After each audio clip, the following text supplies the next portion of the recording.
सप्रतिबंध प्रायिकता के बाद एक प्रश्नावली 13.3 आपका अगला प्रश्नावली है स्वतंत्र घटना पर।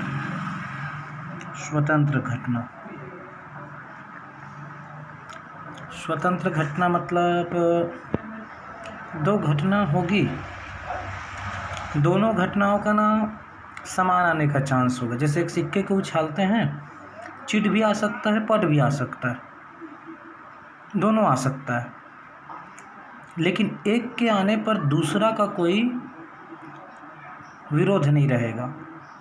इसका फार्मूला है P A intersection B is equal to, सरल है, P A इंटू PB। अब अगले प्रश्नावली में आपको ये फार्मूला से काम करना है, जैसे पिछले वाले में काम किए थे वैसे। तो इससे आपको काम करना है। किसी एक घटना के घटित होने की सूचना दूसरी घटना पर कोई प्रभाव अगर नहीं डाले तो इस प्रकार की घटना को स्वतंत्र घटना कहते हैं। कई बार परीक्षा में डायरेक्ट दे देते हैं और कई बार घुमा देते हैं, थोड़ा बहुत बना के देखेंगे ना तो क्लियर रहेगा अच्छे से। जैसे कि एग्जांपल ले लो, दो सिक्के उछाल देते हैं, दो सिक्के, तो दो सिक्के उछालेंगे, कितने सिक्के? दो सिक्के, है ना। तो क्या आ सकता है? हेड भी आ सकता है और टेल भी। इसके आने पर ये ना रोके, इसके आने पर ये ना रोके। इस तरीके की चीज़ों को स्वतंत्र घटना कहते हैं। अब जैसे देखो 13.2 का ही पहला वाला सवाल क्या कहता, PA दिया, प्रश्न को पढ़ेंगे तो PA दिया कितना? 3/5। PB भी दिया है कितना? 1/5। अब बोलता है अगर A और B ये दोनों कैसी घटनाएं हैं? स्वतंत्र। कैसी घटनाएं हैं? स्वतंत्र। तो फिर क्या होगा इसका मान? तो बस फार्मूले में भर दो।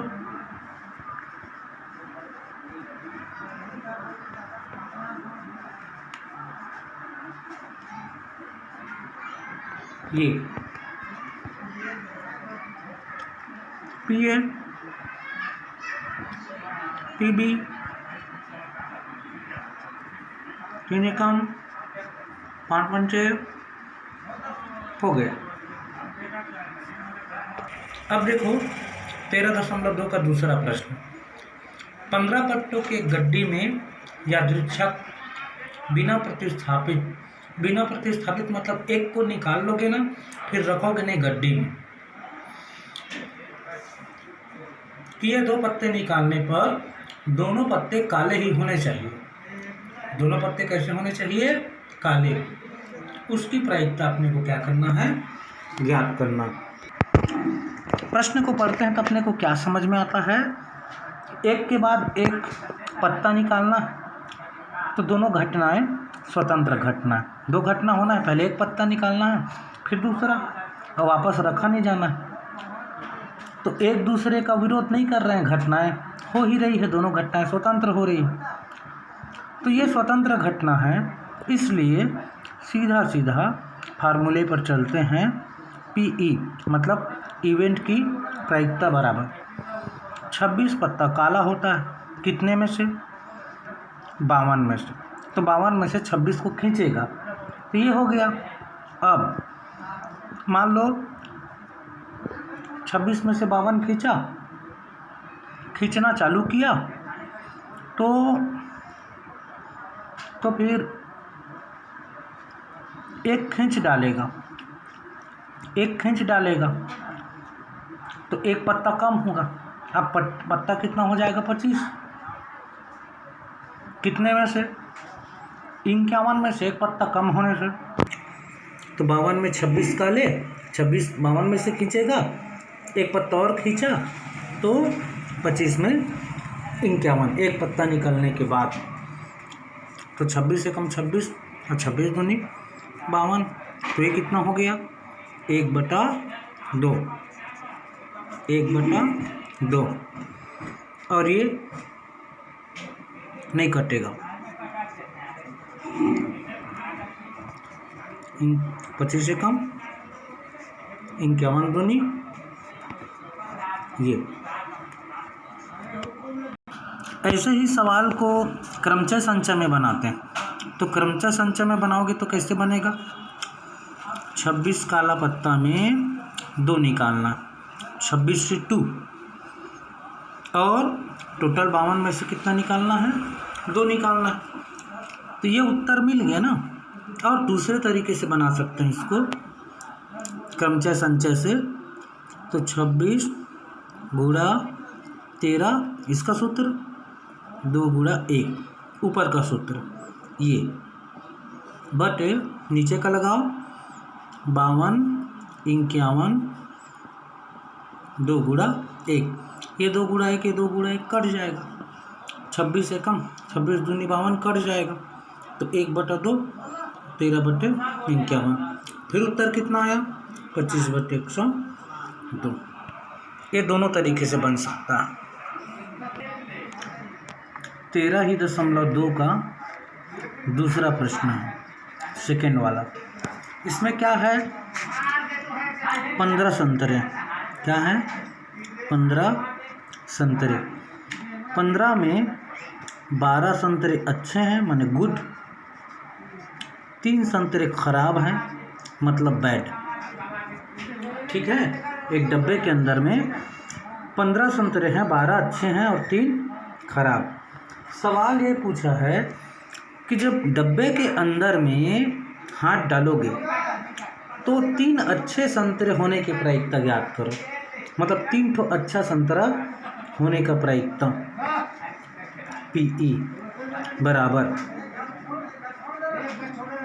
12 संतरा है अच्छा, कितने में से है 15 में, स्वतंत्र घटना है इसलिए 12/15 गुणा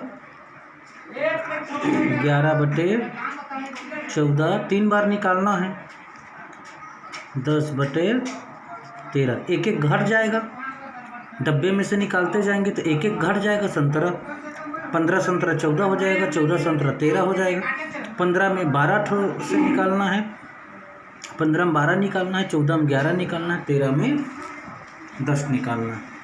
आंसर बना के देखना कितना आएगा इसका आंसर 44/91 है ना। इसको क्रमचय और संचय से बनाओगे तो क्या निकालोगे, PE बराबर 12 में से 3 संतरा निकालोगे, 15 में से 3 निकालोगे, ये भी क्या हो जाएगा, फार्मूला लगाएंगे तो 12 11 10/3 2/15 14 13 3 2, एक भी कर दो, ये कट गया। हल करने पर कितना आएगा इसका भी आंसर 44/91। ठीक है, अब जितना बना के देखते जाएंगे उतना सवाल समझ में आते जाएगा। अगला प्रश्न उदाहरण से लिया मैंने, एग्जाम्पल 10 अपने बुक में देखना, एग्जाम्पल 10 पेज नंबर है 560 में है।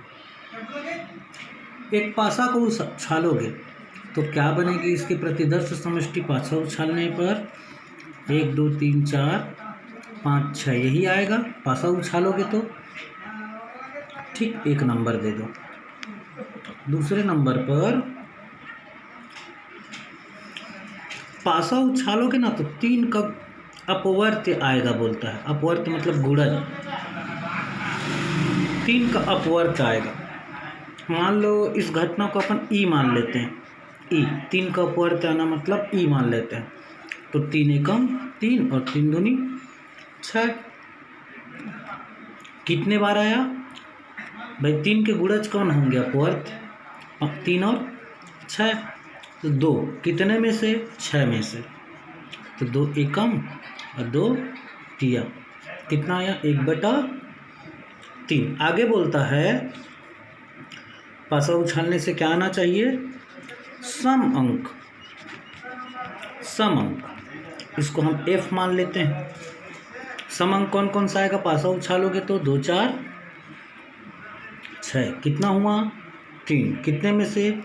6। उत्तर कितना है? 3 एकम 3, 3 दूनी 6।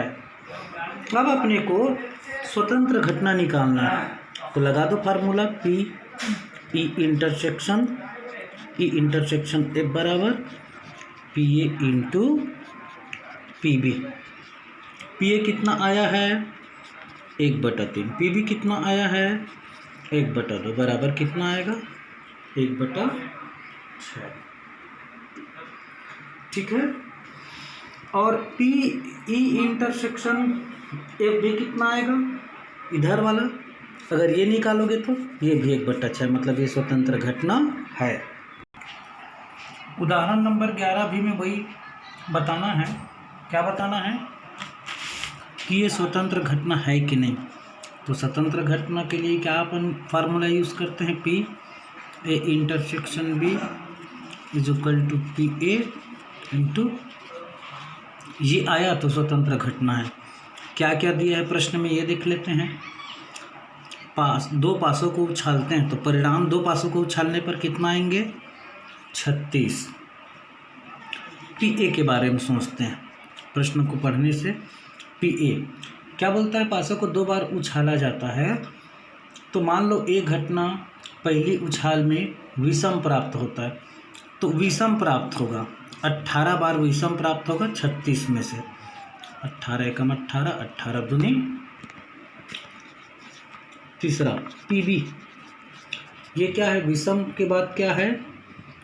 विषम संख्या प्राप्त होता है, दर्शाते हैं। घटना A 3 बार उछाला गया, मान लो A घटना पहले उछाल में विषम संख्या और B द्वितीय घटना है, और उछाल में पहले उछाल में विषम संख्या कितनी बार आएगा और दूसरे उछाल में विषम संख्या, तो पहले और दूसरे दोनों ही उछाल में विषम संख्या 36 में से 18 बार आएगा, तो 1/2। एक और चीज़ देख लेते हैं। PE intersection B, sorry A intersection B, दोनों में कौन कॉमन है? 9 बार कॉमन होगा। 36 में से 9 बार कॉमन, तो 9 एकम 9 और 9 चौक 36। अब रख दो, ये फार्मूले में रख दो। ये फार्मूले में A इंटरसेक्शन B कितना बार आया? 1/4, तो ये 1/4 बराबर PA कितना आया? 1/2 इंटू PB कितना आया? 1/2, बराबर के ऊपर बराबर 1/4। अब ये भी इधर भी 1/4, दोनों तरफ क्या आ रहा है? 1/4 आया, बराबर आ रहा है, मतलब ये फार्मूला सही है, मतलब ये सही है। तो ये घटना कैसी घटना है? स्वतंत्र घटना है। तो ये स्वतंत्र घटना को देख लेना, और इससे पहले कंडीशनल प्रायिकता को देख लेना। जो जो बन रहा है, जितना जितना बन रहा है, बना बना के देखते जाओ, फार्मूला को याद करते जाओ। बनाते जाओगे तो भूलोगे नहीं और बन जाएगा, पढ़ोगे नहीं तो समस्या है।